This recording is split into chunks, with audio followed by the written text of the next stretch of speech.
Willkommen, Sabine Meier, herzlich willkommen, welcome. Thank you. And bonjour. You can start, thank you. I can start, okay. You should clap at the end, not at the beginning. You never know what you get. So I have to speak about my work, which is something I barely understand myself, using a language I'm not good at. A lot of difficulties. So I apologize because I'm gonna read my text. So when I was a young student, 16 to 18, I studied physics and mathematics. And even if I was not very good at this, I liked it very much. Except in the physics, which was when it came to optic, I understood nothing. It was so confusing to me. And when it came about describing space with mathematics, I was totally lost. But I put into my mind that there was a kind of a mental room where these things were understandable. Actually, I still don't understand them today, even if I work every day with them, but okay. Then I went to university to study medicine, but I couldn't stand seeing the inside of a body. So finally, I landed into an art school, which was a kind of a secret dream. And finally, I was good at something, painting. I enjoyed it very, very much, playing with colors and forms and figures. It was a very nice time, maybe 2 or 3 years. At the art school, we had to document our work and make beautiful files with photographs we arranged on nice paper sheets with spray glue to show what we were capable of. At that time, we used film in analog cameras, so we had to be very careful to have the good light that would represent our work as close as possible from the original one in reality. The students had tricks that were supposed to get the best result as possible, to make a good photo. I'm not a great technician at all, especially in photography, which is a very precise technology. You have to understand and know a lot about things, a lot of things about chemical and optic. So I tried my best to get a picture which was acceptable as representing a painting or an installation I made. I tried a lot and for a long time. After some months, I was absolutely desperate and had the feeling there must have been something I missed in the process, something that had to do with magic. Obviously, a lot of people knew how to deal with that terrible medium and got photographs that I considered as acceptable enough. Actually, it was just because I didn't pay real attention to them. It was not about my work, so my view was quite superficial. Otherwise, I would have noticed the problem was exactly the same for everybody. But nobody seemed to care. It seemed okay for most of the people. I tried so long, at least 1 year, and spent so much money. It was expensive to buy a film, especially for a young student, to buy film and then develop and then get prints. And at some point, I stopped trying. And a lot of questions appeared to me, like, how is this possible that this medium, which seems to produce images so close to the appearance of what we see, at least that was the reputation of photography to me. I was just a young, naive student, not even practicing photography. Is it actually a real failure to catch time? Why is it actually a real failure to catch time, space, and all the objects in them? Why can't I get the good picture, the right one? And actually, what is the right one? Does it have something to do with resemblance? And if yes, what do we exactly call resemblance? And of course, the next question would be, resemblance to what? Why, when I see a photograph of something, I first see the fact I saw and the way I saw. I can see I was there at that precise moment. It's a kind of a proof of my own existence. I don't have to be in the picture, just I was there because I pressed a button. I'm out of the frame, but I'm here in the same space at the same time. I see my view before seeing the thing that is on the picture. I remember the moment I took the photo, when I pressed the button, what I had in mind at that precise moment.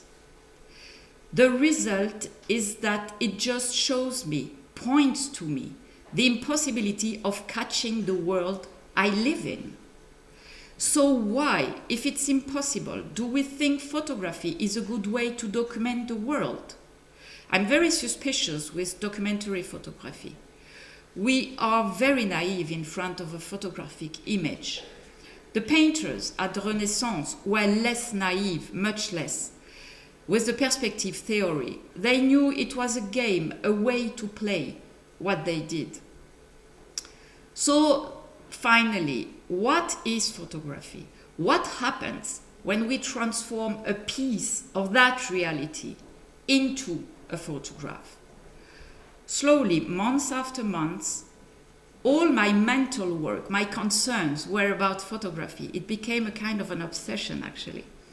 At some point, it appeared to me that this question about the impossible photograph, the good one, were the center of my mind, and I started to photograph other objects than just my own paintings.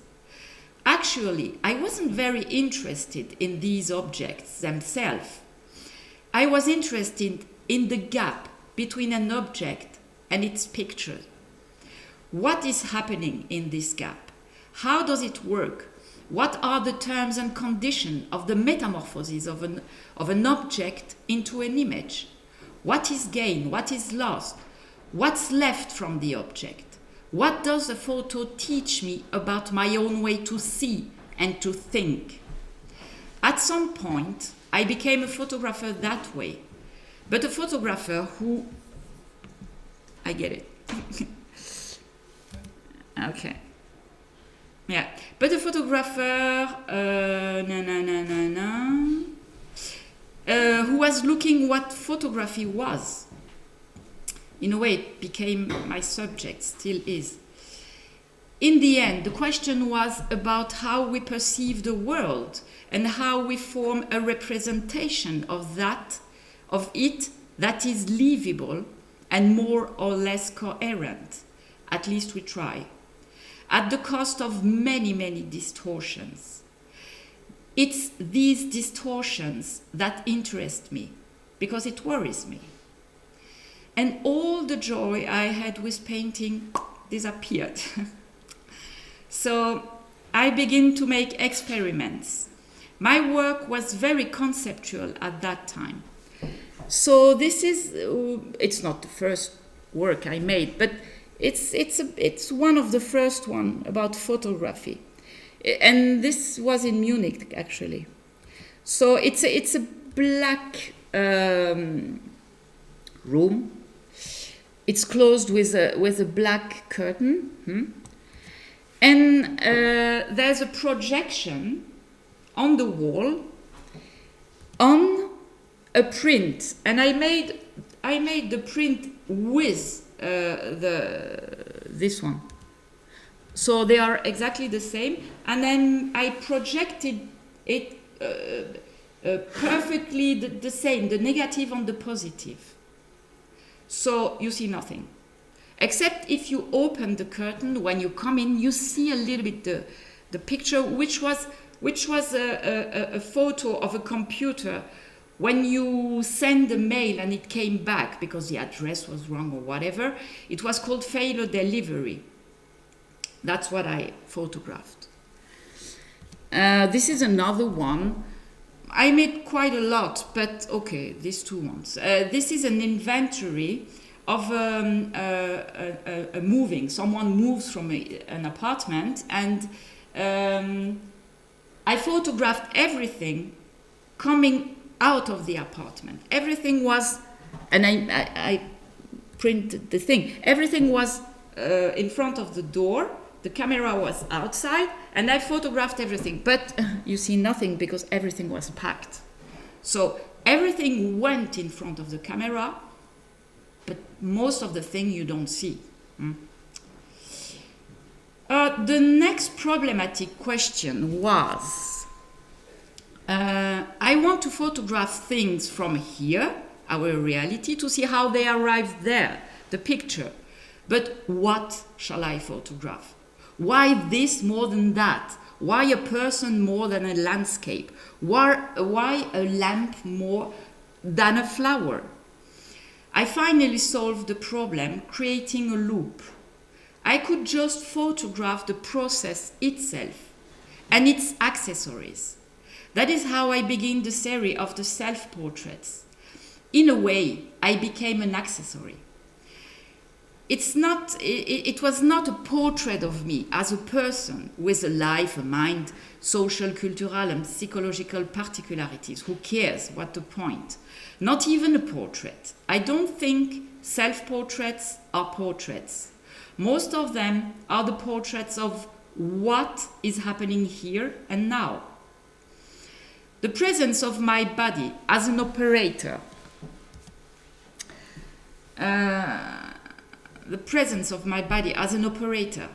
as a piece of that great image-making machine.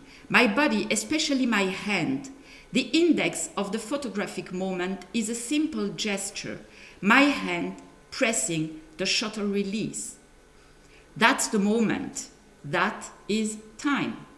Okay, but what about space? So these are the self-portrait.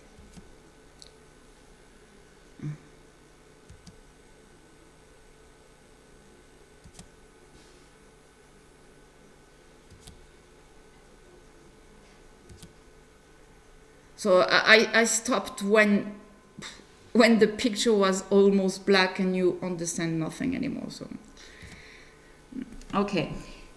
Some years ago, I started building spaces in my studio for a series called 7 Metamorphoses, which means 7 metamorphoses. The project came from a residency I made in Finland. After that, I was invited by the VB Photographic Center in Kuopio. It's the house of Victor Barsokiewicz, a Finnish photographer from the 19th century.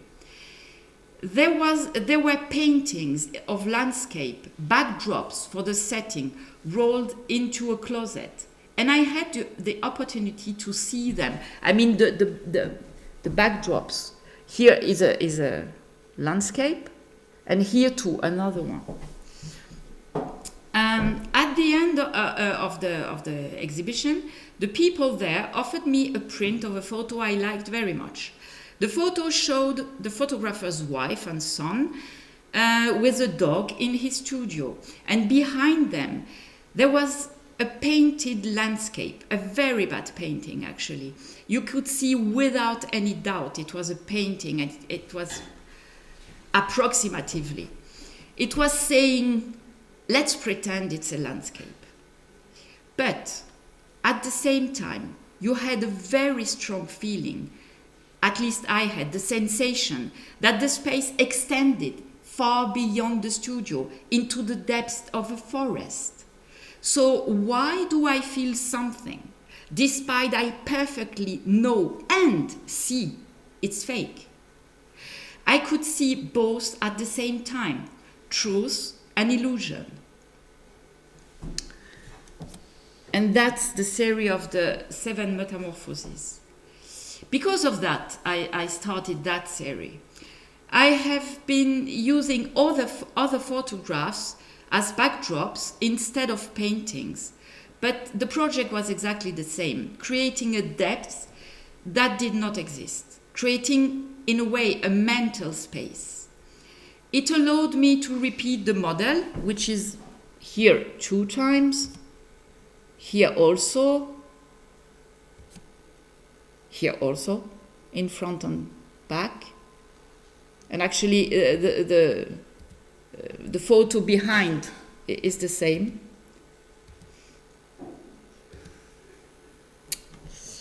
Here he's 1, 2, 3, 4 times.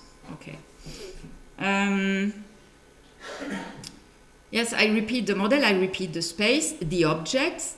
It allowed me to double the distance between the front and the farthest point. So finally, to multiply also moments of time, like in the picture of the earliest Renaissance. My model and I could appear several times in the photo.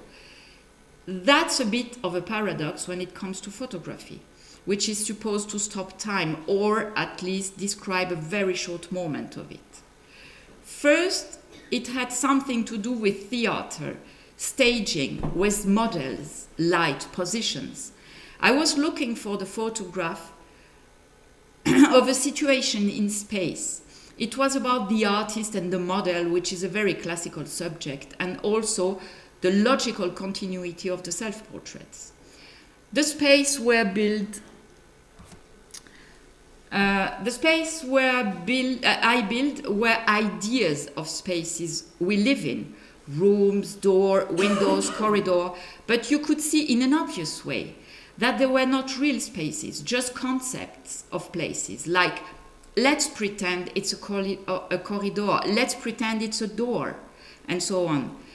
They were very abstract. In reality, I mean in my studio, they were totally twisted, like Baroque architecture. They were not what the photograph of them pretended they were. I was playing with perspective, mirrors, and these other photos that were printed on tarpaulin and installed in the set. And the ceiling was going down, the walls were twisted, the doors and the windows had strange shapes. For example, in this one, I build the corridors like that. Not like that, sorry. And like that, again. That's the moment I started to draw before a project and using perspective for my drawings. And of course, I started to playing with the perspective in my sets. So this is another one. And it really had something to do with, of course, theater, but painting also. This also. This is the last one, which is kind of a look through the first one. The first one is here, printed. So, and this is one of the landscape I install in the sets. It's very big, it's like 3.5 meters high. This is another one. I made one for, I can't remember. This is my studio. This also. Okay.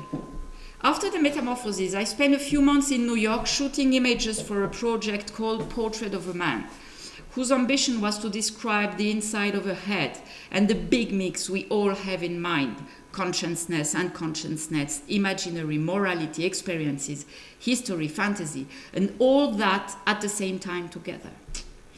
It was a special head, Raskolnikov's head, the hero of Dostoevsky's novel Crime and Punishment.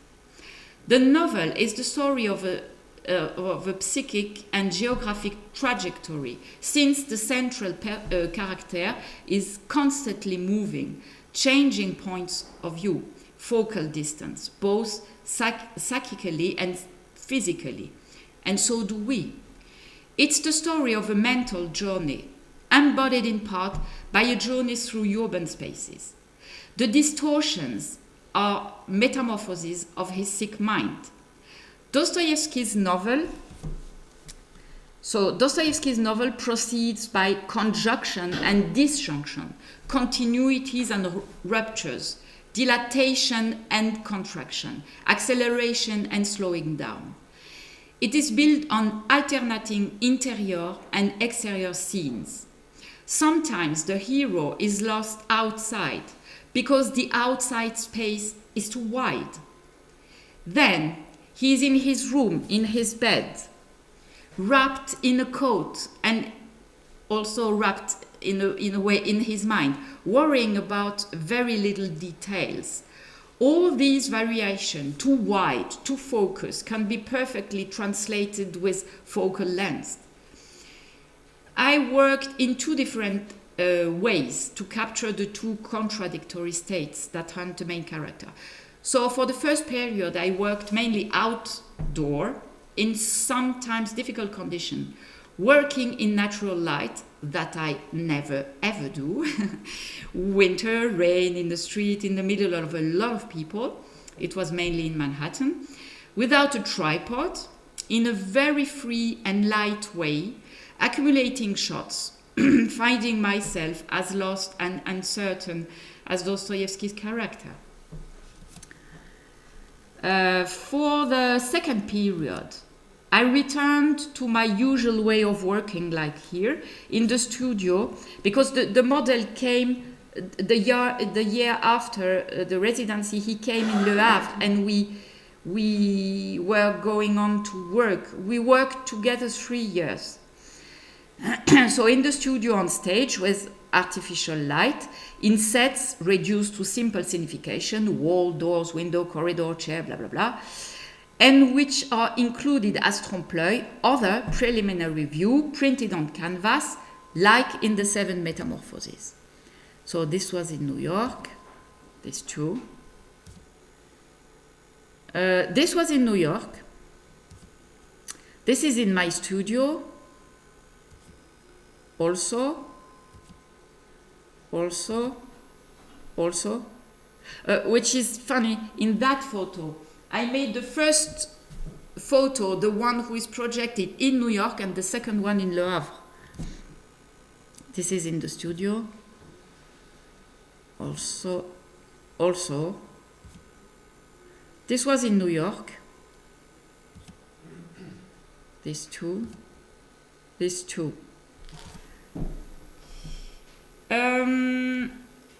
So my interest was more and more about space itself. And so I started this series called Aporie, les perspectives dépravées, which means aporias, the depraved perspective. I took a book with me about a catalog about that series. I'll show you later. It's a tribute to Baltrusitis, who's an art historian from the 20th century. I was very focused on the sets, which became more and more sculptures. Not only sets to be photographed. At some point, I ended up showing the sculpture in the exhibition in the same way as the photo. They became piece of art. I'm still working on this today. So in a way, I started to build photography, and that's very funny because the woman who writes about my work, she says, I'm building photography with nail and hammer. And the spaces I built became more and more twisted. I always wonder how far I can move the volume away to the image I will later make before the bond of resemblance breaks. I'm very interested into that breaking point. I first make a drawing that I print on transparent paper and put on the glass of my camera, and I follow it. I build a sculpture from the camera. But I can make choices. I have a lot of possibility, like I can trick the angle. If you want to photograph something that goes that way, you can photograph it that way, but inversing the measures. So I also trick the distance or turn something that is moving forward into something that is moving backward in reality, or making something going up actually going down, and so on. I'm always very curious. So these are the aporias. So it's very, of course, a strange picture because these two, because of that little cat sculpture. This is only one photo, not two, with twins. No, that's true. So here, of course, if you pay attention, you see that this space is not possible because of this. Huh? Now you can see better. I have to confess, I didn't invent that one. I took it into a painting from a painter of the Renaissance. They made great things about space. So here here's another landscape printed. It's like 7 meters long, the print. Huh? It's that one. It's the beautiful landscape of Le Havre. But I like it actually. So here is the little transparent drawing I put into my camera. So in a way I can see the volume in the space looking at my camera, which is very... So yeah, the first one, maybe you didn't notice, but the first one is a naked man. At least the bottom of him, from here to his feet. And it's like he goes behind the wall, which is the wall at the end of the room. But that's why I built it that way. So when he came through, he was hidden. And this is the volume of this one. So it's not a hole, it's coming to us. And this one too.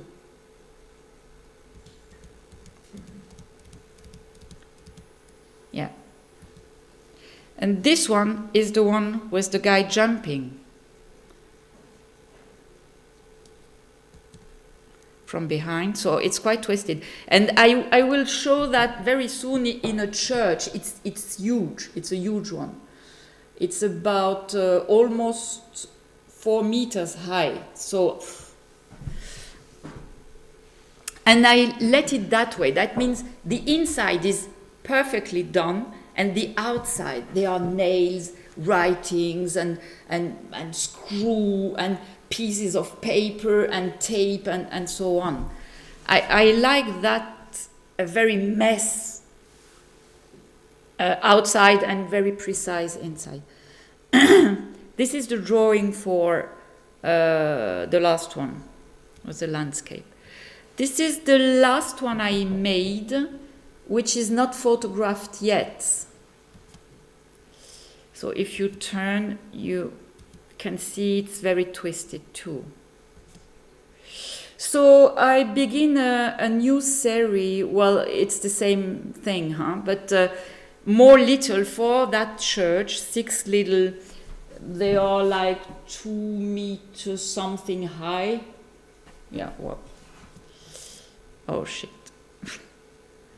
I don't know how to reverse, but you understand, I guess. You loaded the wrong one. Did I? Yeah, Oh. Doesn't matter. We can turn our head. The body is well done. Okay, I make the models with carton first, because it's quite complicated, that one. And it's supposed to look like it's a hole. It will, but... And so here you can see how I twisted the wood to get... From the camera, you won't see that. You won't see that little piece. You will see like if that is coherent to this. Voilà. This is the next one I will build. Yeah, I'm always curious, very curious, about what the sculpture will look like when I approximatively know what the photo will look like, which is strange. I trick the camera. It's not always easy because it's a clever machine. I slowly realize, but I'm a very slow artist. Yesterday we were speaking about the thousands of millions of photos every day, but I make 2 photos a year. 2 photos in a year, so I'm not contribute to that big thing. So I realized that the model is not the sculpture, even if I photograph the sculpture to get the photo. No, the model is the photo that does not exist yet. Because according to that picture, that coming picture, I build a space. It's a kind of an inversion. I'm very interested in that right now, this inversion of the model and the photo. My studio is like a laboratory, like when a biologist or a physician wants to experiment an idea or an hypothesis. They build the conditions of the experiment according to the idea they want to test. In the aporias photo, when you see the pictures, something is wrong, even if you cannot detect what it is.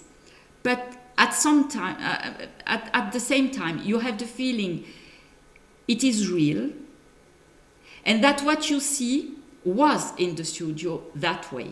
It's very uncomfortable and delicious at the same time, at least for me. I'm always very happy when I get the photo, because it's like in this Henry James novel, The Figure in the Carpet.